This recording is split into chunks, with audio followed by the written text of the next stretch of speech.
Bonjour à tous, c'est Betty Kahn. Comment vous dire?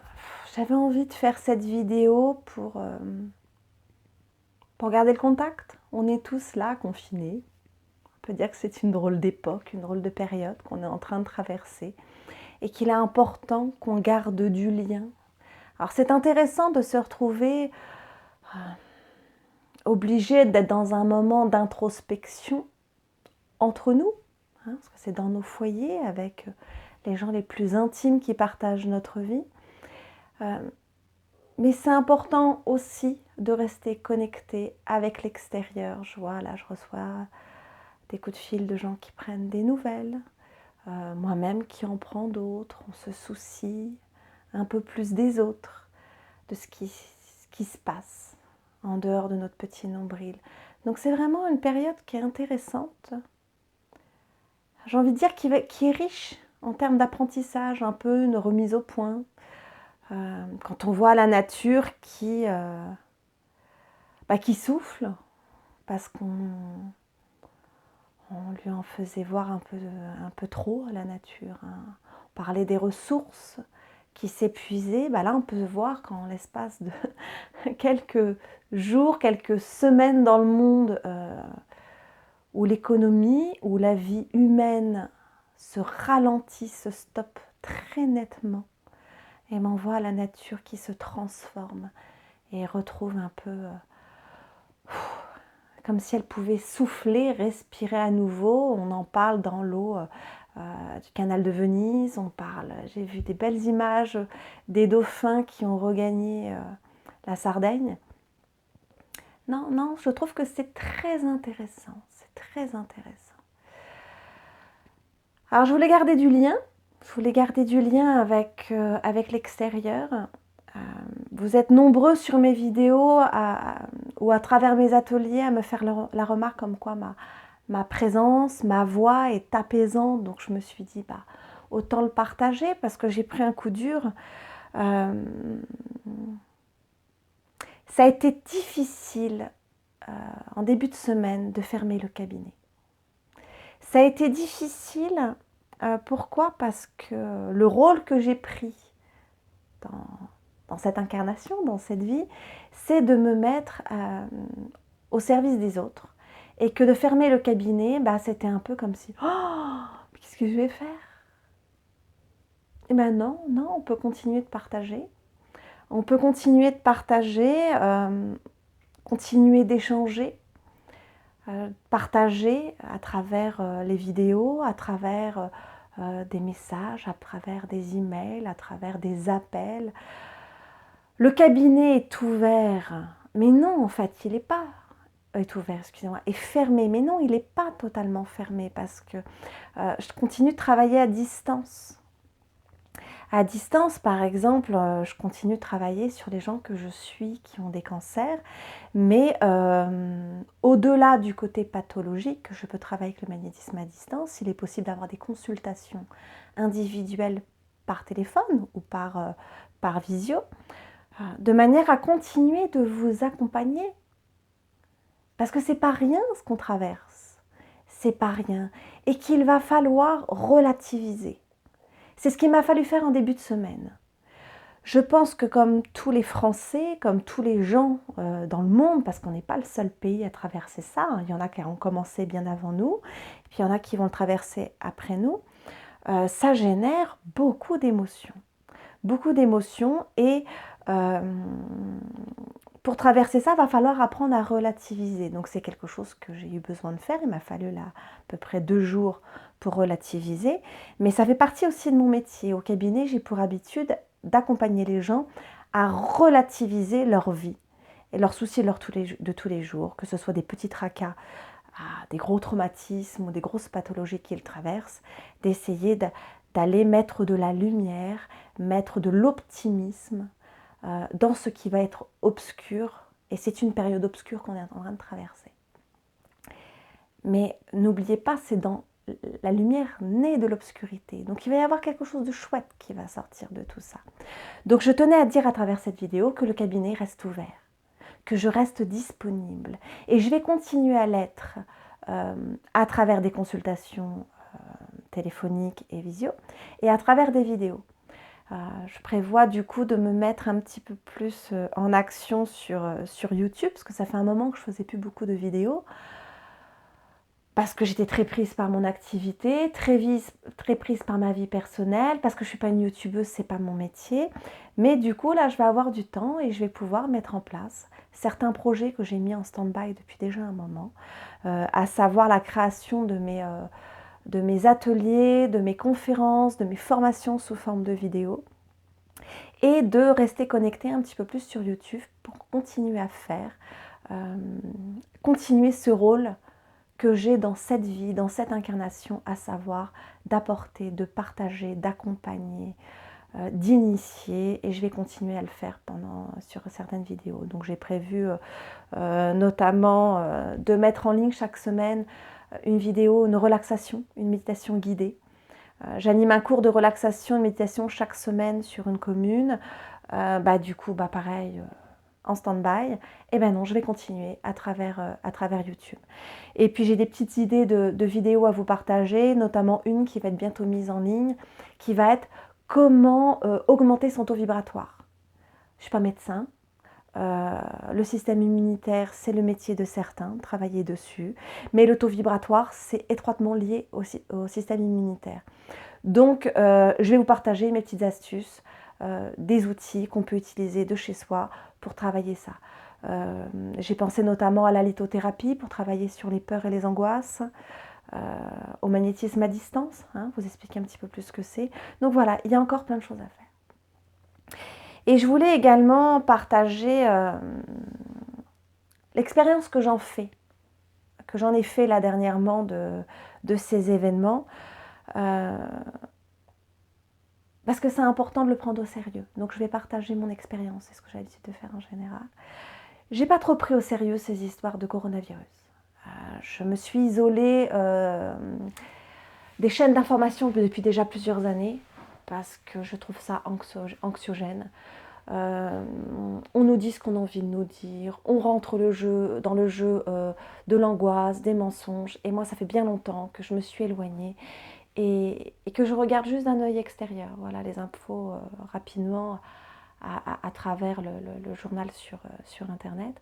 Donc j'ai pas trop pris au sérieux, puis j'ai pas une personnalité anxieuse, donc ok, coronavirus, il y a un coronavirus en Chine qui commence à se propager. Vu les taux, les chiffres qui étaient annoncés, ça me paraissait pas bien méchant. Bon, j'y prêtais pas trop attention. Jusqu'à vendredi 13, vendredi dernier. J'y ai pris un peu plus attention. En allant au restaurant avec une amie, je suis allée dans un restaurant asiatique tenu par une chinoise. Et au moment de l'addition, la chinoise, avec qui j'ai l'habitude de bavarder, m'annonce qu'elle va partir pendant 15 jours et me dit « mais les Français prennent vraiment pas cette maladie au sérieux. C'est aberrant, ils ne le prennent pas au sérieux. » Elle me raconte qu'elle, en Chine, elle est en relation avec sa famille, qui lui ont expliqué que ce n'est pas seulement des gens de 75 ans qui en meurent, mais des familles entières qui meurent de ce coronavirus.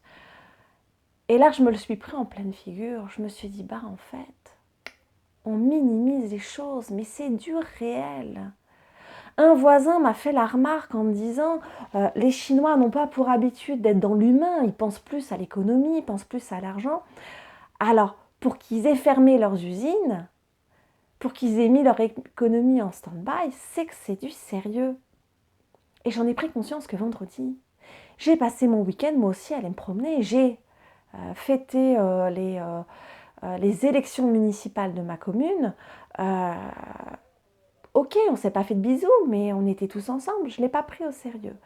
Et quand le confinement a été annoncé, ouais, je l'ai pris avec une grande violence de se prendre sur le coin de la figure. C'est du sérieux. Oui, c'est du sérieux. Il faut le prendre au sérieux. Alors moi, personnellement, je n'ai pas peur forcément d'être contaminée par le coronavirus. Mais j'ai peur qu'il y a certains proches, des gens que j'apprécie autour de moi, qui sont fragiles, qui l'attrapent. Et ça peut être moi qui suis en bonne santé, qui a un beau taux vibratoire, qui peut simplement ne pas le développer, mais le transmettre à quelqu'un d'autre.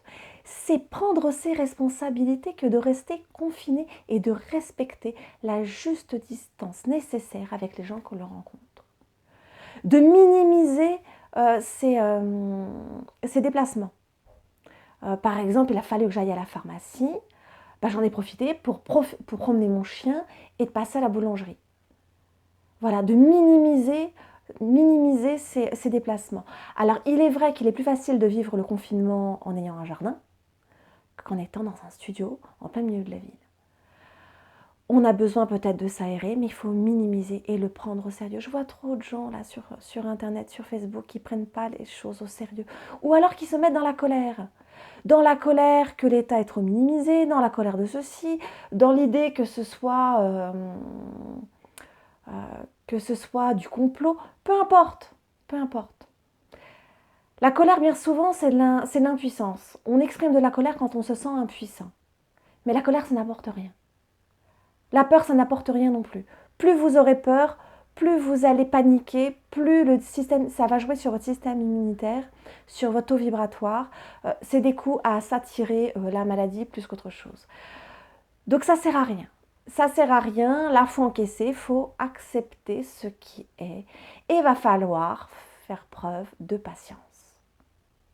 De patience, d'indulgence. On fait tous ce qu'on peut, y compris l'État. Bien évidemment, chacun y voit ses intérêts, y compris l'État. Mais à notre hauteur, on n'a pas de pouvoir sur ce qui se passe à l'extérieur, on n'a pas de pouvoir sur les décisions de l'État. Par contre, on a le pouvoir de ce qui se passe chez nous, auprès de nos proches, et surtout de faire preuve de bon sens. Donc, utilisons ce temps pour des choses intelligentes. Utilisons ce temps pour profiter de nos proches. Cet événement nous apprend aussi la loi de l'impermanence dont parlent beaucoup les bouddhistes. Rien n'est permanent. La vie, c'est du mouvement. Tout change, tout évolue. Si on regarde l'histoire de l'humanité, des grandes épidémies, il y en a eu. Certains ont cette impression que c'est une guerre mondiale, mais gratitude, merci.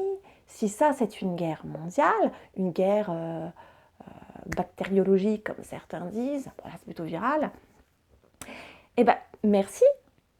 Il n'y a pas d'obus, on ne réquisitionne pas nos maris, il n'y a pas de pénurie, les gens se ruent dans les magasins, mais il n'y a pas de pénurie, on a de quoi manger.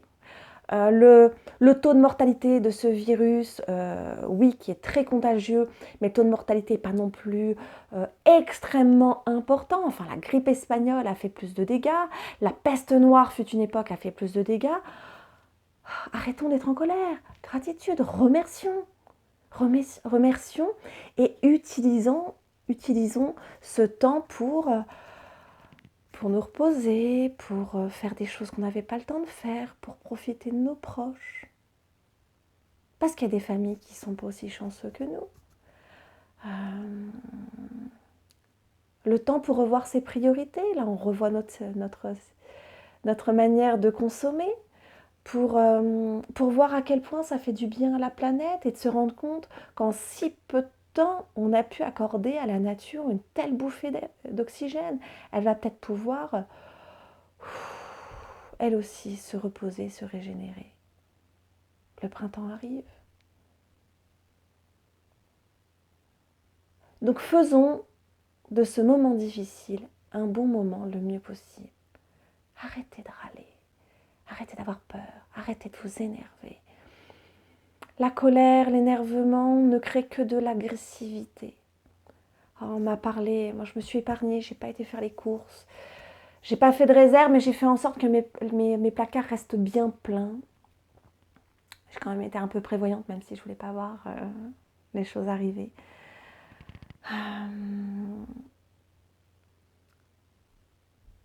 Calmons-nous.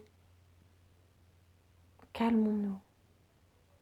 Et n'oublions pas l'essentiel, ramenons-nous à ce qui est important. Restons connectés.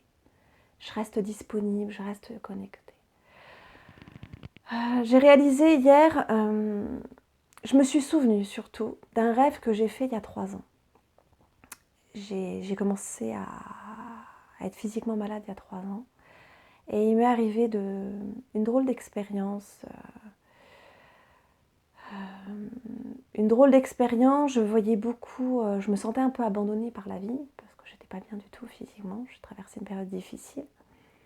Pas grave en soi, mais pas facile à vivre, on va dire. Et je n'arrêtais pas de voir les heures miroirs. Et j'avais cette petite voix qui me suit toujours depuis que je suis enfant, qui me disait, t'es pas seule, on est là. Et je voyais les heures miroirs. Et je restais dans la colère d'être pas bien, dans la peur d'être pas bien physiquement. Et à ce moment-là, je l'avais partagé sur Facebook, il y a les ailes d'un oiseau qui étaient marquées sur mon Velux, juste là, ici.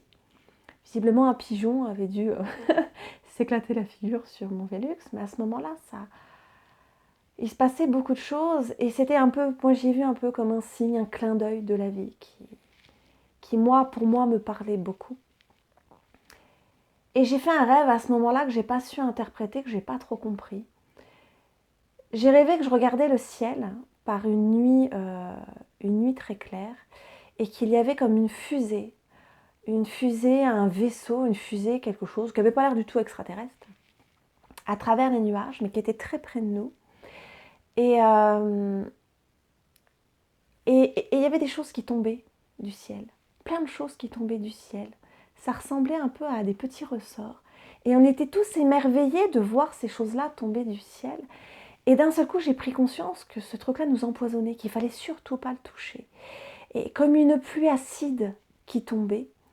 Et je nous voyais à plusieurs s'isoler sur le toit de bâtiment. Et la terre s'inondait de ce truc-là. S'inonder de ce truc-là, mais comme une pluie, une eau acide qui pouvait nous faire du mal. J'avais très peur, très très peur, et surtout on se sentait complètement bloqué en haut des toits des immeubles. Et je voyais d'autres immeubles autour de moi où pareil les gens étaient bloqués et que j'étais séparée de certaines personnes. Jusqu'à un moment donné où l'eau a disparu, la terre était très boueuse et au bout d'un moment elle a reverdi. Donc j'y vois un lien avec ce qu'on vit maintenant. L'eau représente aussi beaucoup les émotions. On peut l'interpréter de plein de manières par rapport à l'interprétation que l'on fait de ces événements. Mais ce que je retiens surtout dans ce rêve, c'est qu'à la fin, tout renaît. Il y a une renaissance à tout ça. Oui, on vit dans une période qui est chaotique, mais ça passera. Et par la destruction, il y a des choses qui vont renaître. Il y a des choses qui vont se renouveler. C'est comme après l'hiver, il y a le printemps et c'est ce qu'on est en train de vivre. Il y a le printemps qui est là, il y a une renaissance. Et chaque saison, chaque printemps est différent de celui d'avant. Il y a des choses qui vont changer. On est dans une étape de transformation, de transition, on en parle depuis longtemps. C'est à notre tour de le vivre et accueillons-le. Accueillons ce qui viendra parce que j'en ai aucune idée. J'en ai aucune idée et tout le monde cherche à